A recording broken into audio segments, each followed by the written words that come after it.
Hello. Hi, thanks for, I'm Carl Swanson. And Noah. And we're both UVA graduates, and both have somehow managed to be, I think, Noah more than I, and like really sort of in the international art scene, which is a little bit, sometimes it seems a little bit distant from Charlottesville, at least the Charlottesville that I know. And so we're going to talk a little bit today about, well, first we're going to talk a little about how what Noah does and how he got to where he is, and what Art Basel does. And then I guess we're going to go on from there to talk a little bit about what Art Basel, and especially through its new program, Art Basel Cities, which is a program they've developed the last few years to sort of help the cities where there aren't fairs, where there's not a market for a fair in the same way, develop their arts infrastructure. And hopefully out of that,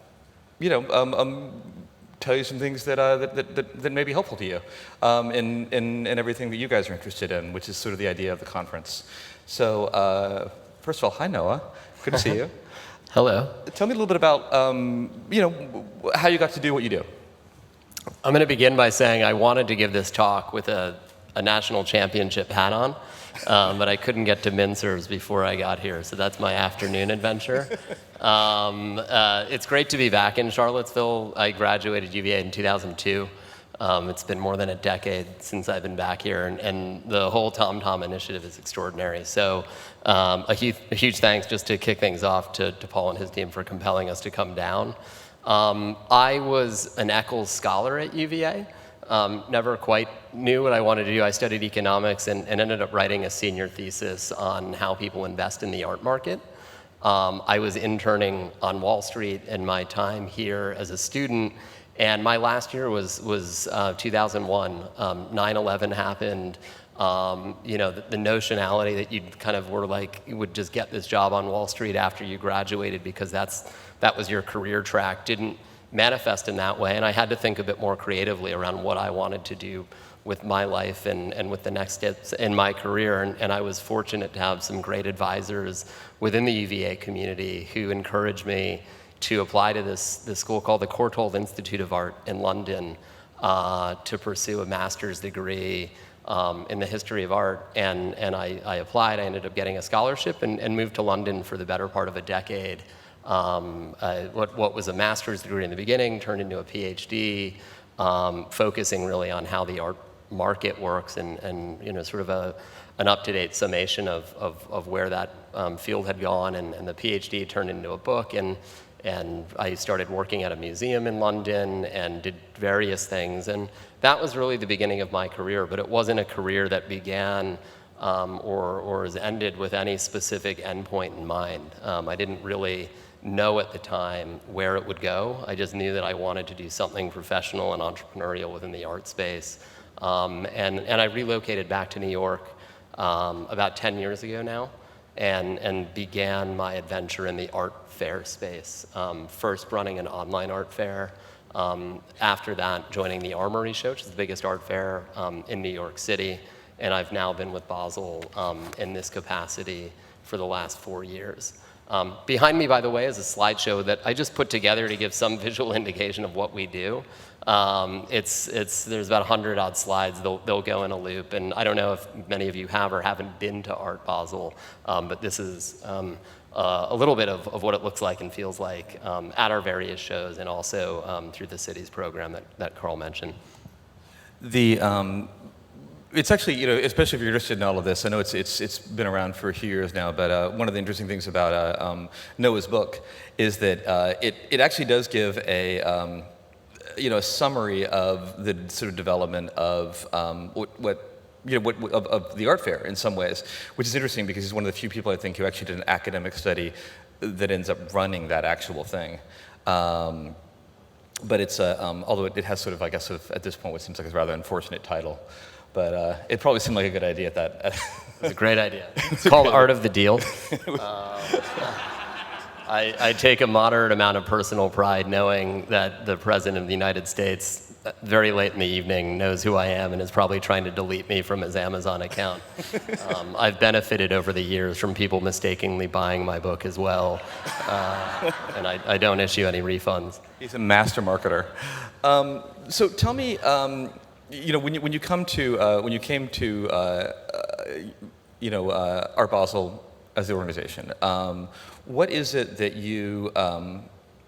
what is it exactly that you sort of do? What do you sort of oversee at as a director of North America? Yeah, I mean, so let me just give a brief summation of what Art Basel is, just so people know what we are as an organization. I mean, Art Basel was started in 1970 by a few Swiss gallerists, really as a galvanizing event to bring the European gallery community together. At the time, really to compete against the auction houses who had consolidated a lot of business. And Art Basel as an organization grew over time, into what we are today, which is a global multi-fair, multi-trade fair platform that in itself is a lot bigger than that. I like to think about Art Basel in a few different phases, I guess. The first phase of our existence as a business, which really started in the early 70s and went into the mid 90s, was really as a trade fair. We were a professional meetup for the international art community that would once a year make a pilgrimage to Basel, Switzerland, to go to this convention to see 200-300 of the great art galleries of the time. And with the advent in the early 2000s, supposed to be 2001 originally, but because of 9/11 it was delayed a year. With the advent of Art Basel, Miami Beach, that whole paradigm started to shift away from just an insider's trade fair to something that was much more experiential. That was this week-long event with all this programming, much of which we put into play. So the advent, for example, of our conversations programming or film programming, these kinds of things, all started really coming to bear already a little bit in the late 90s, and certainly with the advent of Miami to create this whole week. And nowadays, with our acquisition of what was initially Art HK and is now Art Basel Hong Kong, we're an organization with the largest commercial platforms of their kind in the European, American, and Asian markets. And so we see ourselves nowadays as an organization that's programmed more on a 365 basis with a lot of different tangents created and linked into that. In terms of my role within that, Art Basel Miami Beach for the first 14 odd years of its existence was basically remote controlled from Switzerland. We had a team of people on ground since the advent in Miami that were integral in getting the fair off the ground and really building and forging relationships for our organization with the local community. But the management all sat in Switzerland. And so I was hired really to help broaden that and to build a presence for our organization on a full-time basis in the American market.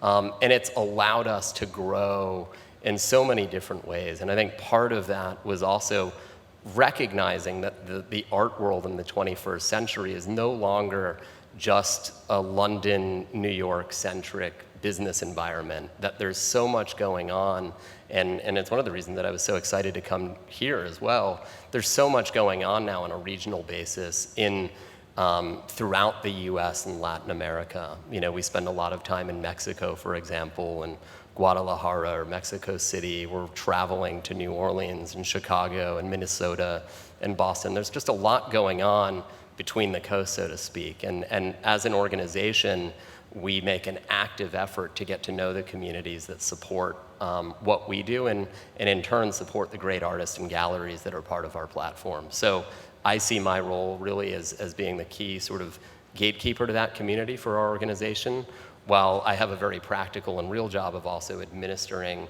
the show infrastructure on a management basis in Miami Beach for our organization.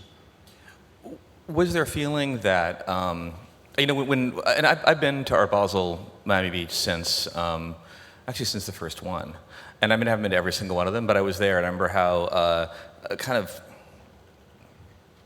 it didn't really sort of feel like, like basically the whole thing could sort of take place in a rather small, there wasn't that much going on. Was there a feeling that within the organization, within Art Basel, that what has happened there had gotten bigger than could be otherwise controlled? Or did it need to be controlled? Does that make sense?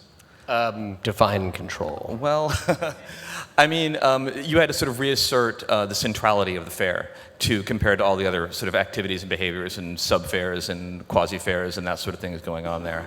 I mean, you guys set off something that is a kind of, I think probably anybody, even if you haven't been there, you'd sort of heard of it. It's a model for a kind of, aesthetic bacchanal that I don't think people have really seen before. I mean, I think it was a new thing in the world. Yeah, I mean, Art Basel Miami Beach has become a thing unto itself. I mean, I think as a commercial proposition, it's the largest art fair of its kind in the American market, which means we bring together annually. Like the nuts and bolts of our business is renting a convention center from the city of Miami Beach, subleasing that convention center to 270 odd galleries from over 30 different countries who come in and present and sell art to clients that fly in from all over the world. And that's the nuts and bolts of what we do. But as Carl's alluding to, what began from its early moment as a smaller version of that in the early 2000s very quickly grew into something that went well beyond what we put out into the world. And so there are, 15 to 20 satellite fairs that have sort of attached to this orbit. There are, designer things and corporate activations and parties and all of this that you can read about. And it benefits us in various ways and has really helped totally reshape the way that Miami Beach and also greater Miami and really South Florida to that end sees itself as a cultural epicenter. And the transformation is real and insane. I mean, it really went from in the 90s. I mean, Miami was like Miami Vice, Don Johnson stuff, and now it was kind of a backwater. What's that? I mean, it was kind of a backwater. There were a few sort of private collections and things, but it wasn't. Prior to Art Basel, there was stuff going on. There were museums and there were artists living there, but the city didn't see itself as a cultural center in that way. It was fending off various images, mostly imposed from the media sphere and outside about what it was as a place. And in the last 20 years, that's transformed, and I think that's transformed in a lot of ways. It's transformed concretely. Like I think when Art Basel arrived, the city administration likes to cite this, which is, I think there were a half dozen galleries in town. Today, there's over 130 galleries in Miami. There were museums, but, in the last year, the Bass Museum, which is the main museum on the beach, renovated itself. The Institute of Contemporary Art in the Design District opened its doors. So there's just a lot going on. Yeah, and the Perez, of course. And also. And the and the whatever the Rebels are going to be doing as well. It's kind of a fascinating thing. I think that, also, which is hopefully germane to everybody that's here today. I think that one of the lessons we learned through this process was just the absolute, imperative nature of just forging relationships with the key stakeholders locally. And one of the reasons that Miami worked as a city for what we do is that there were a core group of some major art patrons, collectors, and philanthropists that were deeply motivated to bring Art Basel to South Florida and to open their doors to our clients and to our international guests in a way that was totally transformative at the time. And it was through those relationships and that very proactive effort by those collectors, the Rubels, who many of you may have heard of or perhaps have visited their museum, or the Dela Cruzes, Marty Margulies, Norman Brayman is one of the great collectors, and there are many others. Craig Robbins, who's both an art collector but also the mastermind behind, originally in the 90s, he was the guy that was buying up all those Art Deco hotels on South Beach and converting them into swanky modern facilities, and he subsequently moved on to forging the whole design district. So, we worked very closely with all of those players over the years and still do to make that week and to help reposition the image of that city.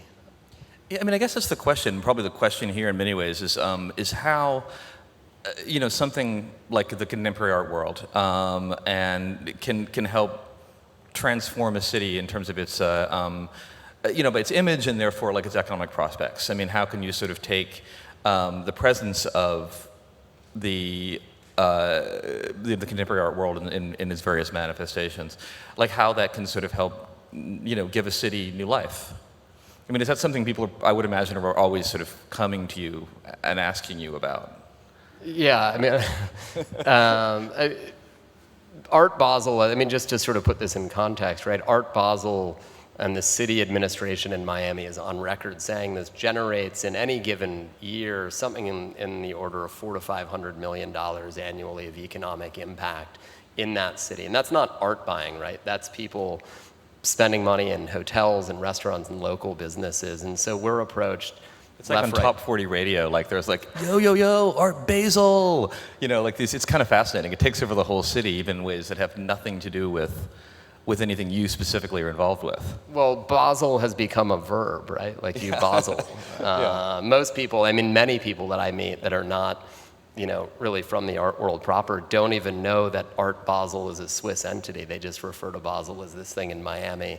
But it's grown into something that's sort of larger than itself. But the question I think that you're asking is a tricky one to answer in a way. There's not a cure-all, silver bullet, magic wand solution to how you create this thing. I think as an organization, we've learned that you really need to interconnect a lot of different parts of the local ecology to make these things successful. You need a city administration that's motivated, that gets it. You need individuals that are philanthropically minded or artistically minded that are willing to put their own money on the line to help fund crazy projects and institutions and really make things happen. You need a vital arts scene locally. Like having artists sounds like basic, but it's really pretty important. Yeah. And it's about stirring all of that together. And I think every city and region is totally different. And you have to, really soberly address what regional particularities there are, and really work from the ground up to cobble those together. The third Art Basel, which is in Hong Kong, which I guess is in 2013 when you guys. Yeah, this is the 7th year that we've now run it. So. And that's supposed to be that's the last of the big fairs. What was it that brought you guys there? I know that wasn't your decision personally. I'm just wondering, No, I think being able to have an active platform in the Asian market in the 21st century just makes a ton of sense. And there's an art world that spans the Middle East and India through Southeast Asia and New Zealand and Australia that's absolutely vast, that up until our arrival there didn't really have a platform of international presence at the scale in which we operate on its own soil. If you were a gallery in Japan or Korea, up until that point, you were really doing a lot of your business. You do a lot of business locally, and then you had to come to Europe or the US to kind of have a presence. And through Art Basel Hong Kong, we've gained exposure to an audience that's totally different. In many ways the same, but also different. And really worked with a city in Hong Kong, which is a global capital city in a way that Miami and certainly Basel are not. But it's also a city that up until our arrival doesn't have a huge history of cultural things going on. It's really surprising when you're there. It really, you sort of assume that it did, but it wasn't. As one person said to me when I was there, that just wasn't part of the colonial project. They just didn't build museums. They didn't really build any of those things because it wasn't a capital of a region. It was instead a kind of trading archipelago, which is really interesting. But they're trying to change that. And you guys were, from what I can tell, that's what have completely transformed. All the big galleries have the international galleries have sort of moved there. And Yeah, well, you have this extraordinary thing that's happening now. The development in West Kowloon of M+, which is, one of the larger museum projects anywhere in the world right now that's been. when it opens, it will be as big as MoMA in New York. Yeah, correct. And it's one could say that the name is M+, which is Museum Plus. So the idea that for them is to see themselves as an institution that grows outside of the norms of what a Western institution might see itself as doing. It's a plus-size museum. But also to have a place on, in their own backyard, so to speak, for the great collectors like Uli Sig, who's probably the most important of Chinese contemporary art, has donated a substantial amount of his own collection to sort of seed fund M+, right? And 10 years ago, that might have ended up at MoMA or the Tate or somewhere else, and now this institution exists and is in the process of opening on their home turf. And I think that will have a benefit to Hong Kong as a city, as a cultural city, but also to future generations of cultural practitioners in Asia that are able to go there and interested in going there. And just this past year, we've seen the opening of the Tai Kwun, which is the old police station in the center of Hong Kong that was just renovated and is now both museum as well as experiential playground. So there's restaurant, retail. It's a really... You can actually tour the old jail. It's if you want to. If you want to. Yeah. Do you, in terms of Art Basel Cities, tell me a little bit about what was sort of the spark of that idea, and what you guys. I mean, as I understand it, as I was told by one of your colleagues, that the idea was that people kept asking you, will you put another fair in our city? What can we do? If we can't have a fair, what can we have? And this is what was born out of that. But what is it exactly? What is Art Basel Cities? So as an organization, we have the 3 fairs, and over the years, in large part because of an awareness of what we as an organization have been able to contribute to the vitality of these cities in which we operate, we had been approached by all these different cities that said, hey, can't you bring Art Basel here? And at some stage, we'd always kind of categorically declined because we really weren't interested and are not interested in adding more fairs to the landscape. The art fair landscape, just to give everybody some context, I mean, in the 90s, there were maybe a few dozen art fairs of relevance internationally. Nowadays, there's 200, 300 plus art fairs everywhere, somewhere in the world.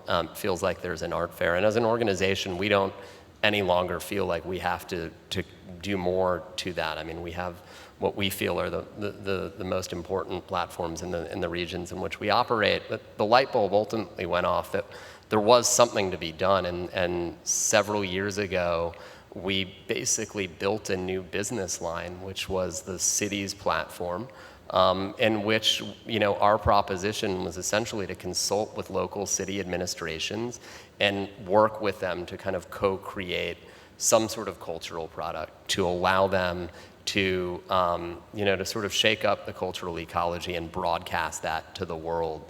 And we put a call out, it was about 3 years ago now, to announce this platform, and Buenos Aires came forward, and ultimately, following an intensive audit and a lot of conversations with the city administration, the mayor, and the cultural ministry, became our first client in this project. And as a project, it exists in a number of different forms and formats. The idea is to help activate and amplify what the city has as a cultural center to the world, and to allow it to see itself, and ultimately, after Art Basel is no longer engaged there anymore, in a new light. And we've been able to do a lot of what we do at the fairs in these weeks that we've created there, without actually having the apparatus of the trade fair. So last fall, and Carl attended this week-long activation that we set sail on. It's curated by Cecilia Alemane, who's the curator of the High Line in New York, and she brought together, I think, 18 or so artists, many Argentine, some international, and really gave them a carte blanche to explore the city and to do different types of large-scale commissions and installations. And it was extraordinary, and it brought the community together in a totally new way. We forged partnerships with both the commercial gallery sector, but also many nonprofits, performing arts institutions, museums in the city that really brought the city together. And one of the things we've learned is that in many places in which we operate and visit, there are great divides between all these actors, and we as an organization have developed a real facility, I'd say, at creating bonds and encouraging these different parties, especially in smaller places, to really work together collectively. Yeah, for the first time, it felt like, and when talking to people there, they felt like they didn't really, everyone had sort of separate agendas, and yet you guys, if nothing else, just out of fear of missing out, they brought you guys together. That project is, it's like sort of over 3 years, 4 years? It's essentially a 3-year initiative. We inaugurated it in the fall of 2017, and there's an image up here that is sort of gone through that we found a house basically in Buenos Aires and did a week of programming and talks and workshops. And in fact, next week, the art fair is happening in Buenos Aires, and there's a whole week-long sort of festival going on. And our contribution to that is to do a different kind of talk and workshop and sort of professional organization platform, not unlike what's happening here with TomTom over the course of a few days. And a lot of it is about just giving the city and the city's cultural practitioners the tools to empower themselves and to be seen more visibly on a global basis. And it's really cool. Like, through our core fair platform, we've seen, a really amazing increase in just younger galleries that wouldn't ordinarily have applied to our shows, now putting really ambitious presentations and proposals forward to be part of that international art world. You're seeing more of these artists and galleries in museum shows internationally. So it's really, I think, succeeded beyond all measures that we could evaluate in terms of helping, the international community see what's happening locally in a different light, and giving confidence to the local players to feel that they can go beyond the bounds of their own city or country. I think that's one of the interesting things about the art fairs generally is that you can find.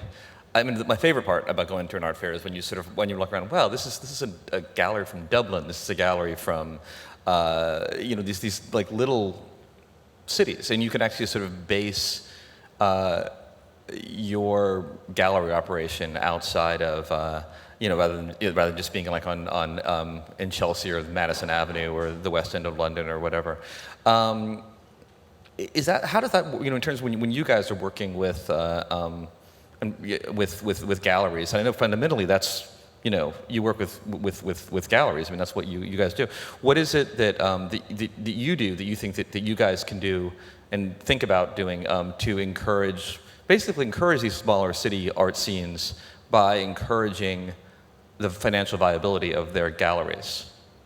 Well, the amazing thing that's happened in our industry in the last 20 years is the structuring and rollout of like a truly global ecology and ecosystem for art practitioners and for the market didn't really exist. Previously you had to go to one of these major cities to be relevant, and now through the platform of which Art Basel is a leading node, but there are dozens of other great fairs and organizations doing variations on the theme. You can be a gallery in we have galleries in Glasgow or Portland, Oregon, or Austin, Texas, or Curitiba, Brazil, which is neither Rio nor Sao Paulo, but through our platform you can now tap into this international network, and I think that's a really powerful thing.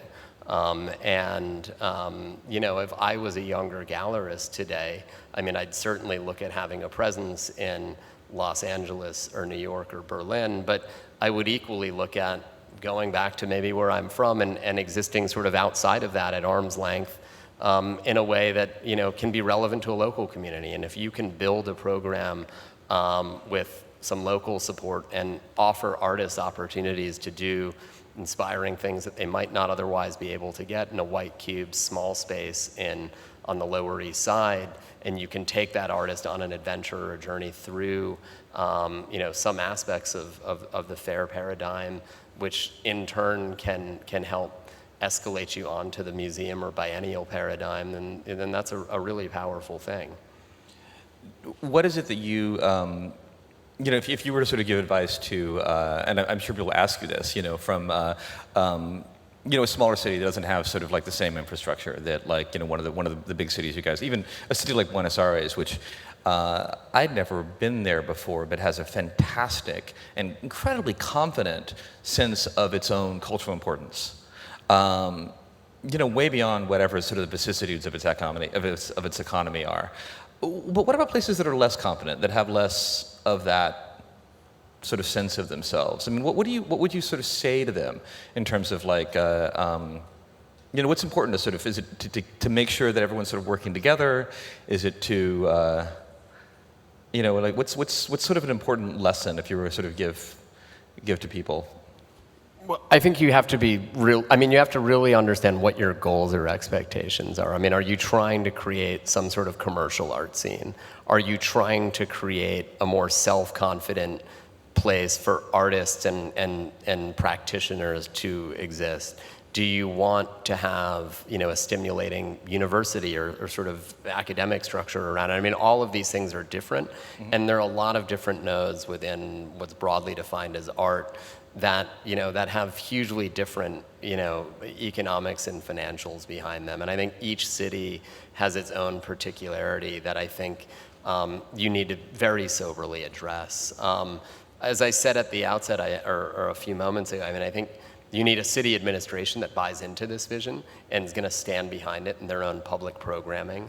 But you need that administration to work very closely in concert with local individuals and philanthropists that are willing to take the leap and invest in these projects, because this stuff doesn't just happen, and you need to create the structures for it to happen in.